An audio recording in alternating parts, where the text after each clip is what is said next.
الحمد لله نحمده ونستعينه ونستغفره ونؤمن به ونتوكل عليه ونعوذ بالله من شرور أنفسنا ومن سيئات أعمالنا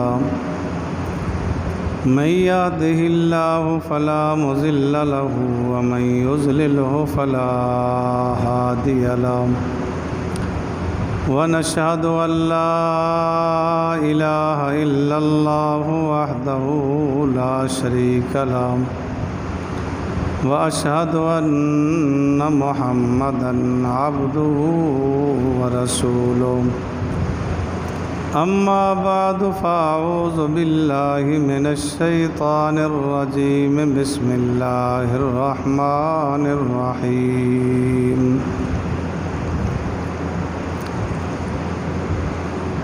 قل إن صلاتي ونسكي ومحياي ومماتي لله رب العالمين وقال النبي صلى الله عليه وسلم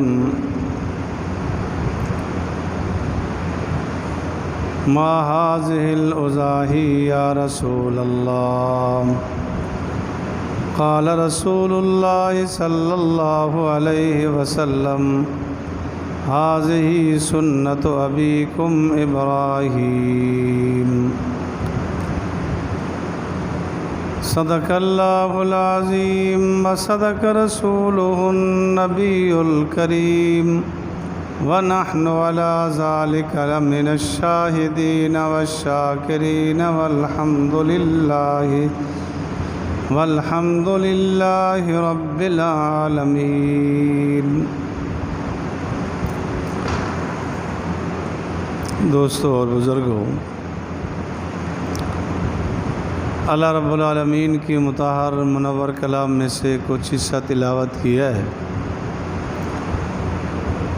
دعا فرمائیں اللہ رب العالمین صحیح عرض کرنے کی توفیق نصیب فرمائے۔ اس کے بعد اللہ رب العالمین پوری کائنات کو عمل کرنے کی توفیق نصیب فرمائے۔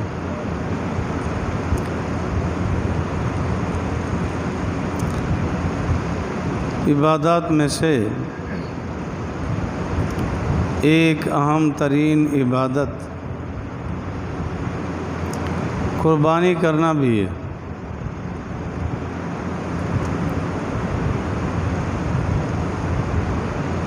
اللہ رب العالمین نے انسانوں کو عظمت دینے کے لیے اور بخشنے کے لیے کئی ایک ایسے مواقع رکھے کہ انسان مسلمان تھوڑی سی توجہ کر لے تو اللہ رب العالمین بہت کچھ عطا کر دیتے۔ حضور علیہ السلام کو حکم دیا گیا کہ آپ اعلان فرما دیں، ان صلاتی و نسکی، بے شک میری نماز، میری قربانی، میری زندگی، میری موت اللہ رب العالمین کے لیے۔ ایمان والو، اس میں کوئی شک نہیں، عبادت وہی عبادت ہے جو اللہ کے لیے۔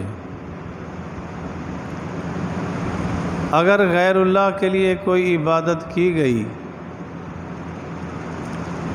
شکل بظاہر وہ عبادت کی کہہ لیں لیکن حقیقت کچھ نہیں ہوتی، شکل اس کی ہوتی ہے۔ اس کو تو یوں سمجھ لیں کہ ایک آدمی وضو نہ کرے اور آ کر نماز شروع کر دی، بظاہر ساری شکل نماز کی اس کی ٹھیک ہے، قیام بھی کیا، رکوع بھی کیا، سجدے بھی کیے، سارے اذکار بھی کیے، لیکن اس کی نماز نہیں ہے۔ اس لیے نماز نہیں ہے کہ ایک اہم ترین شرط رہ گئی، وضو کرنا شرط تھا، وہ رہ گئی، بظاہر شکل نماز کی ہے لیکن نماز نہیں۔ بالکل اسی طرح ایک آدمی پوری شکل وہی بنائے، نماز پڑھے، لیکن اس کے اندر اس کی ریاکاری ہو، بظاہر شکل تھی نماز کی ہے لیکن ریاکاری میں اپنی نماز کو وہ غارت کر چکا۔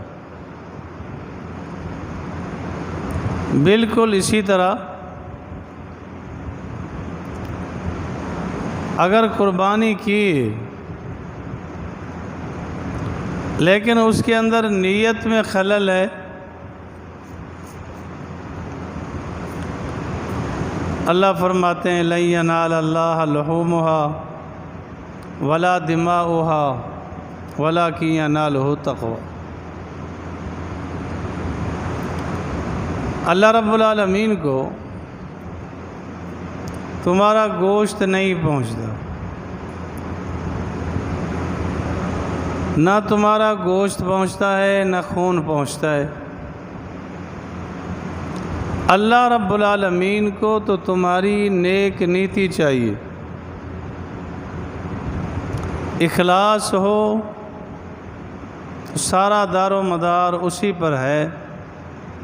انما الاعمال بالنیات، اعمال کا دار و مدار نیت پر ہے۔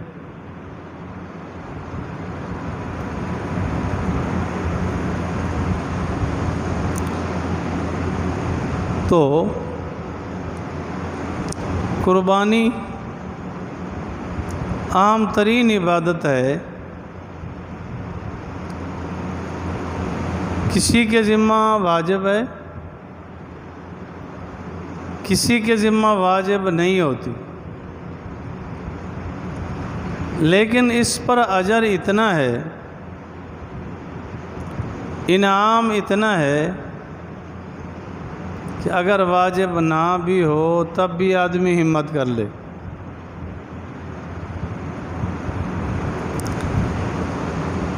صحابہ اکرام رضوان اللہ تعالیٰ علیہم اجمعین نے آپ علیہ السلام کی خدمت میں عرض کیا، قربانی پر ہمیں کیا ملے گا؟ آپ علیہ السلام نے فرمایا کہ حل بال کے بدلے ایک نیکی ملے گی۔ اب دیکھیں، بھیڑ ہے، بکری ہے، کتنا بال ہوتے ہیں؟ تو صحابہ اکرام رضوان اللہ تعالیٰ علیہم اجمعین نے عرض کیا، اللہ کے رسول، بیل کے وجود پر تو بہت بال ہوتے ہیں چھوٹے چھوٹے۔ حضور علیہ السلام نے فرمایا اللہ اجر دے گا۔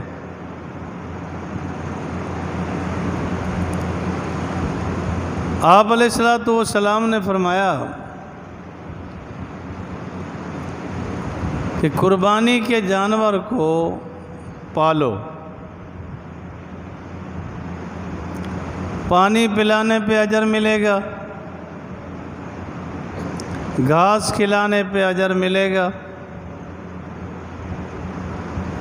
حتیٰ کہ آپ علیہ السلام نے فرمایا جانور نے جو پیشاب کیا، جو لید کی، اس پر بھی تمہیں اجر ملے گا۔ اتنا بڑا اجر ہے۔ تو آپ علیہ السلام نے امت کو تعلیم دی ہے کہ یہ بر موقع عمل ہونا چاہیے۔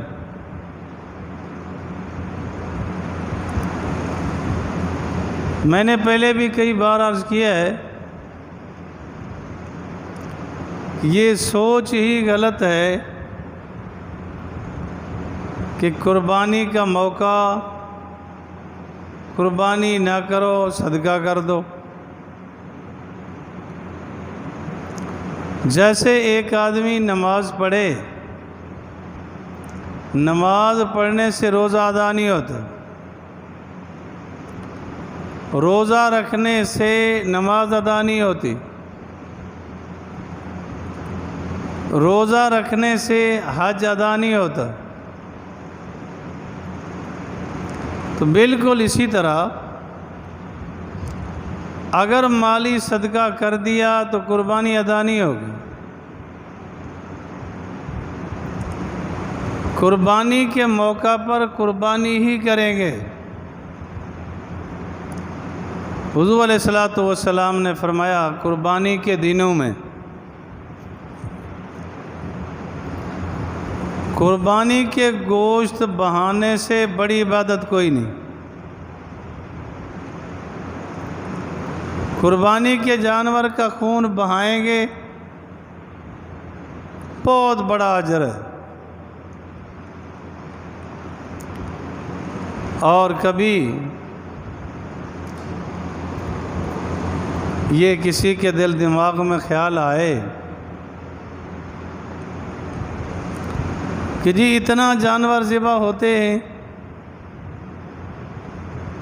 یہ جانوروں کا ضیاع ہے،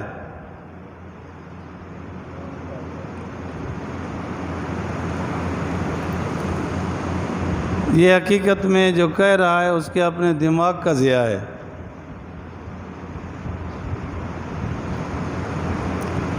کوئی ضیاع نہیں،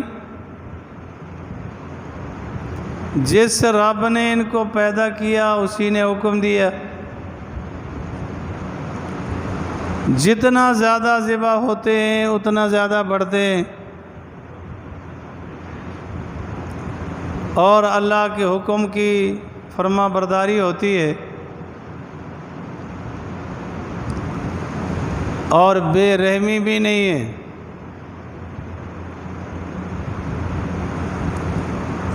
ساری کائنات میں رب العالمین کا رحم ہی چلتا ہے، وہ ارحم الراحمین ہے۔ انسانوں پر بھی نہیں، جنات پر نہیں، صرف جانوروں پر بھی وہ رحیم ہے، ہر ایک پر بے حد رحم کرنے والی ذات ہے۔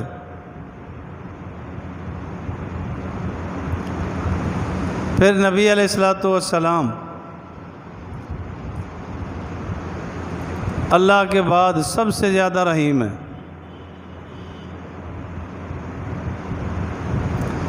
اتنا رحیم ہے کہ آپ علیہ الصلوۃ والسلام نے دو آدمیوں کو دیکھا کہ انہوں نے اپنی سواریاں روکی ہوئی ہیں اور وہ اپنی سواری پر بیٹھا ہے، یہ اپنی سواری پر بیٹھا ہے، آپس میں باتیں کر رہے ہیں۔ تو آپ علیہ الصلوۃ والسلام نے فرمایا سواری کی پیٹھ کو منبر نہ بناؤ، باتیں کرنی ہے تو نیچے اتر جاؤ، اونٹ ہے، گدھا ہے، ان پر بیٹھ کر تم باتیں کر رہے ہو۔ جو اتنا رحیم ہے کہ جانور کے ساتھ یہ سلوک ہے، اتنا رحیم کریم ذات ہیں، فرمایا ایک جانور کو دوسرے جانور کے سامنے ذبح نہ کرو، اس سے اس کا دل دکھے گا۔ جو اتنا رحیم نبی ہے وہ حکم دے کہ آؤ ذبح کرو۔ آپ علیہ الصلوۃ والسلام نے فرمایا کہ جانور کے سامنے چھری تیز نہ کرو۔ اتنا رحیم مہربان نبی کہ اس سے اس کو تکلیف ہوگی اور وہ نبی اپنے ہاتھ سے 100 اونٹ ذبح کروائے۔ یہ کہنے والا کہہ رہا ہے ہاتھوں میں چھری ہیں کہ ذبح کرتے ہیں مخلوق خدا کو، اور اس نبی پر بات کرتے ہیں جو اتنا رحیم بھی ہے، حکم بھی دے رہا ہے۔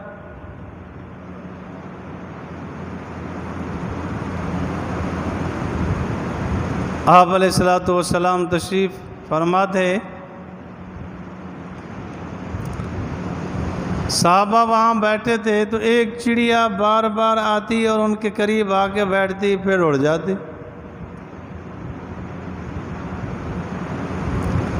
تو آپ علیہ الصلوۃ والسلام نے فرمایا کہ اس کو کیا ہے، کیوں آتی ہے؟ صحابی نے عرض کیا کہ میں نے اس کے بچے پکڑے ہوئے ہیں۔ حضور علیہ الصلوۃ والسلام نے فرمایا تم اس کا دل نہ دکھاؤ، اس بیچاری کو پریشان نہ کرو، اس کے بچے چھوڑو۔ اتنا رحیم نبی ہے۔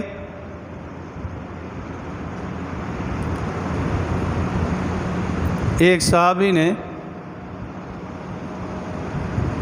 یوں آگ سلگائی اور ایک جگہ آگ لگا دی۔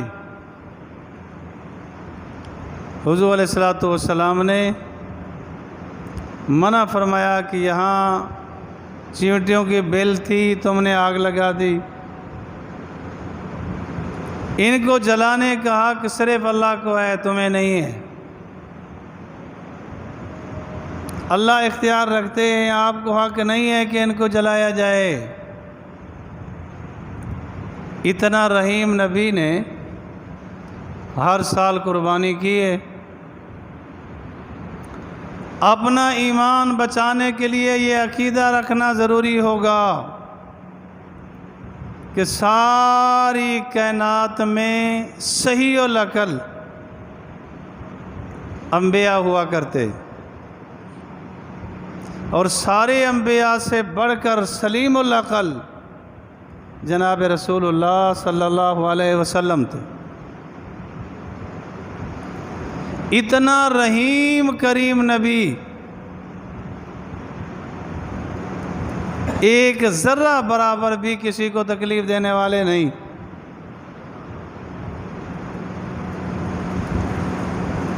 سیدہ عائشہ رضی اللہ عنہا فرماتی ہیں کہ آپ علیہ الصلوۃ والسلام تہجد کے لیے اٹھتے، بڑے آرام سے دروازہ کھولتے، کوئی بیدار ہوتا تو پتہ چل جاتا، سو رہا ہوتا تو اس کی نیند خراب نہ ہوتی۔ اتنا رعایت کرنے والا، وہ حکم دے کہ ذبح کرو، اور پھر اس کے بعد آنے والے علماء، صلحاء، اولیاء اللہ، ان کے رحم دلی کے واقعات اگر پڑھے جائیں تو آدمی حیران رہ جاتا ہے، حیران رہ جاتا ہے۔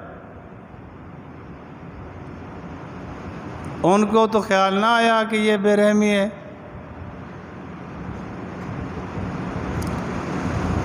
علامہ شبلی نعمانی رحمۃ اللہ علیہ ایک جگہ گئے، وہاں سے کوئی سودا خریدا، چیز خریدی اور کپڑے میں باندھ لی۔ کئی منزل سفر تھا، گھر پہنچے، جب وہ کھولی نا تو اس میں ایک دو چیونٹیاں نکلی۔ فوراً چونکے کہ راستے میں تو میں کہیں بیٹھا نہیں، جہاں سے یہ چیز میں نے خریدی تھی یہ وہاں کی ہے۔ فوراً پھر سواری پر بیٹھے اور کئی منزل سفر کر کے وہاں گئے، ان کو وہاں چھوڑا، پھر واپس آئے۔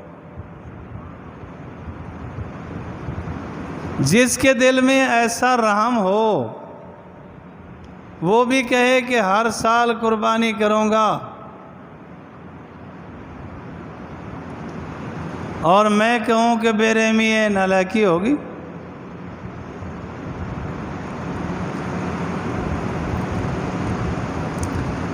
بایزید بستامی رحمۃ اللہ علیہ بہت بڑے ولی گزرے۔ ایک مرتبہ جا رہے تھے، دیکھا کہ ایک بلی کا بچہ نالی میں پھنسا ہے، اس کو نکالا، گرم پانی سے نہلایا، گرم کپڑا لپیٹا، جب اس کی سردی اتری اس کے بعد اسے چھوڑا، پھر اس کے بعد آگے سفر کیا۔ اندازہ لگائیں کتنا رحم دلی ہے۔ اولیاء اللہ جو اللہ کے دوست کہلاتے ہیں، جن کو اللہ نے بڑی اتنا عزت اور عظمت سے نوازا، ان کی رحم دلی کا یہ عالم ہے۔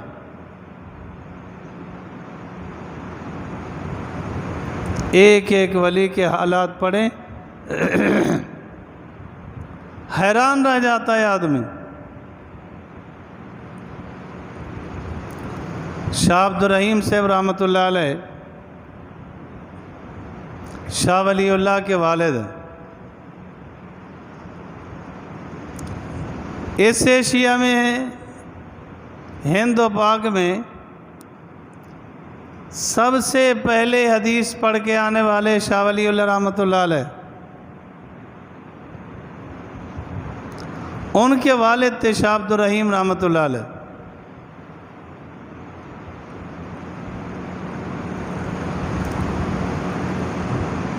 فرماتے ہیں میں ایک مرتبہ جا رہا تھا،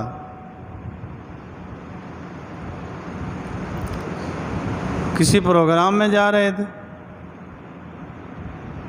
دیکھا کہ ایک کتا سردی کی وجہ سے ٹھٹرا رہا ہے بیچارہ۔ رک گئے، اسے اٹھایا، صاف کیا، گرم کپڑا لپیٹا۔ وہ جب ہوش میں آیا، ٹھیک ہو گیا، تو محلے والوں سے کہا کہ اگر اس کی حفاظت کر سکو تو میں چھوڑ جاؤں، اس کو روٹی بھی ڈالنی ہے، اگر ایسا نہیں کر سکتے تو پھر میں لے جاتا ہوں۔ انہوں نے کہا جی ہم نگرانی کریں گے، اب چھوڑ دیں۔ جو ایک آدمی کتے پہ اتنا رحم کرتا ہے، وہ قربانی کے جانور کی اگر گنجائش نہ کرنے کی ہوتی وہ کیوں نہ رحم کرتا۔ انہی کا واقعہ ہے۔ ایک مرتبہ جا رہے تھے،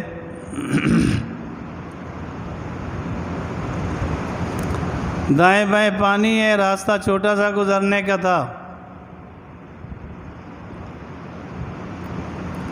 گزر رہے تھے، آگے ایک کتا آ گیا،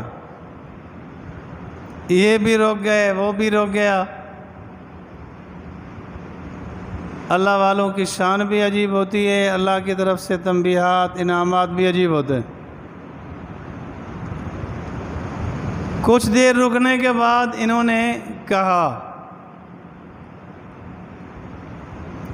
کہ تو ہٹ جا، میں یہاں سے گزر جاؤں گا۔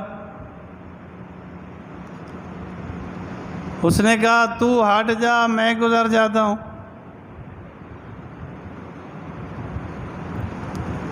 انہوں نے کہا کہ اگر میں نیچے اترا نا، پانی صحیح نہیں ہے، کپڑے گندے ہو جائیں گے، میں نے نماز بھی پڑھنی ہوتی ہے۔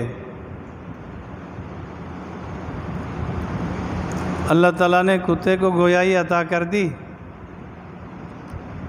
اس نے کہا کہ اگر میں اتر گیا تو اوپر گیا، تو اگر تیرا دل گندا ہو گیا اس کا کیا ہوگا؟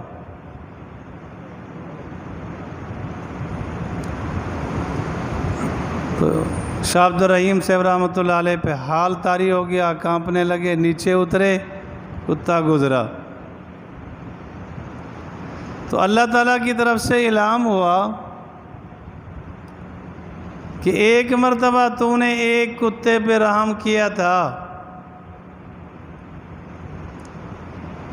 اب اسی مخلوق کے ذریعے سے تو نے بہت بڑا انعام پایا کہ اپنے دل کو پاک رکھو، ہر چیز سے اپنے آپ کو ادنا سمجھو.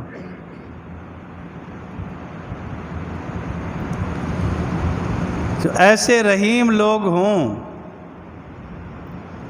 پھر بھی کبھی قربانی ناگا نہیں، یہ سوچ ہی غلط ہے. یہ وہ سوچ رکھتے ہیں جو دین سے دوری رکھتے، دین سے دور کا تعلق بھی نہیں ہوتا. ایسے لوگ جو کچھ منہ میں آتا ہے کہہ ڈالتے ہیں. اس کی مناسبت کا ایک اور واقعہ یاد آیا. ایک اور بزرگ گزرے، سید احمد رفاعی رحمۃ اللہ علیہ. ان کا بھی اسی طرح کا واقعہ ہے جیسے شاہ عبد الرحیم رحمۃ اللہ علیہ کا میں نے سنایا. وہ کتنا بڑے آدمی تھے، غور کریں گے. اتنا بڑے عظیم آدمی تھے، اتنا بڑے عظیم آدمی تھے کہ روضہ پاک، روضہ رسول اللہ پر حاضر ہوئے. آپ علیہ الصلوۃ والسلام کی خدمت میں عرض کیا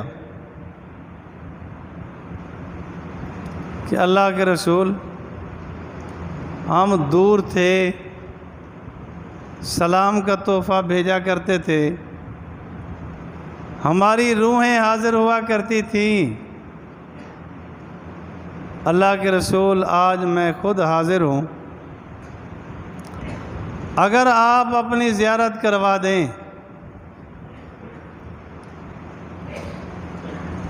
کتابوں میں لکھا ہے کہ آپ علیہ الصلوۃ والسلام نے اپنا ہاتھ مبارک باہر نکالا.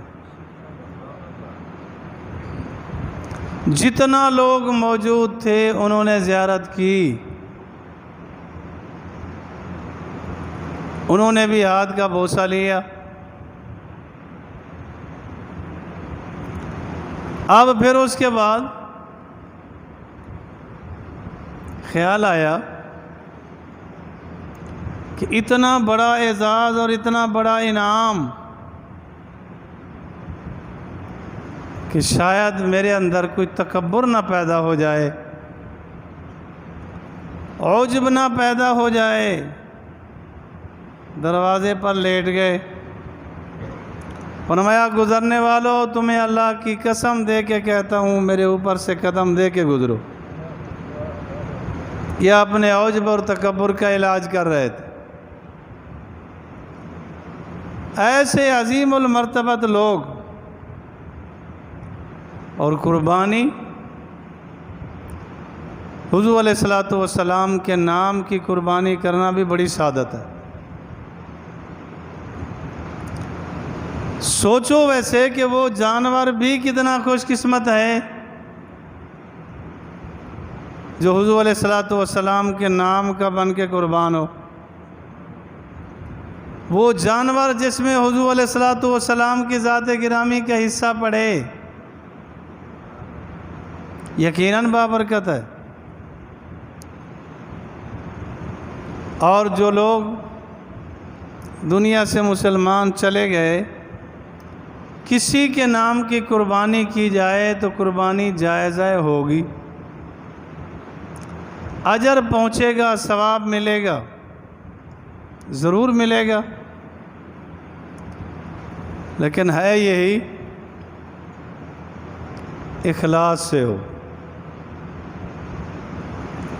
بد نیتی کا اتنا اثر پڑتا ہے، بد عقیدگی کا اتنا اثر پڑتا ہے کہ اگر جانور میں، گائے میں، بھینس میں، اونٹ میں 7 آدمی ہیں، ایک آدمی کی نیت بد ہے، ان 7 میں سے ایک کا عقیدہ خراب ہے، کسی کی بھی نہیں ہوگی۔ اتنا برا اثر پڑتا ہے۔ جو مشترک جانور ہو اس میں احتیاط چاہیے،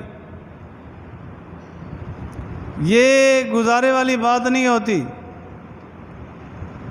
وگرنہ قربانی نہیں ہوگی۔ عرض کیا ہے کہ اللہ رب العالمین کو اخلاص چاہیے، گوشت پوشت تو ویسے نہیں لیتے، وہ تو آدمی خود کھائے، خود کھا لے، پرواہ نہیں۔ پہلے انبیاء کی شریعت میں ایسا نہیں تھا، ان کا یہی تھا کہ قربانی لا کے میدان میں کھڑی کر دیتے، جس شکل میں ہوتی، جانور ہوتا، اناج ہوتا، کوئی چیز ہوتی، آسمان سے آگ آتی، اسے جلا ڈالتی، وہ راکھ بن جاتی، تب تو کہا جاتا کہ اس کی قربانی قبول ہے۔ اگر آگ نہ آتی، اسے نہ جلاتی، وہ سب کے سامنے رسوا ہوتا، سب کے سامنے گندہ کہلاتا تھا کہ اس کی قربانی قبول نہیں ہوئی۔